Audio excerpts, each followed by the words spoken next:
ပတ်ဝန်းကျင်တတ္တလောကကြီးတစ်ခုလုံးရဲ့အကျိုးစီးပွားကိုလိုလားတာလှုပ်ပေးနိုင်တာလှုပ်မပေးနိုင်တာကတခြားဘယ်သူကမှဒုက္ခမရောက်စေချင်တာကမေတ္တာနော်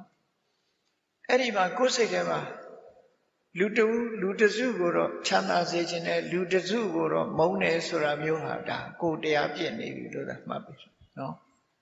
အလုံးအတွက်တရားမှန်သမျှဘယ်တရားပဲဖြစ်ဖြစ်တရားအလုံးရဲ့အကျိုးစီးပွားလိုလားတဲ့စိတ်နေသဘောထားကိုနံပါတ်1ထားဖို့လိုတယ်ကိုယ့်ရင်ထဲမှာအမုန်းတရားရှိနေသေးလို့ရှိရင်မေတ္တာဘာဝနာပွားပြီးအမုန်းတရားကိုဖယ်ရှားရမှာဖြစ်တယ်ဒီကနေ့မေတ္တာပို့တာတောင်မှပဲ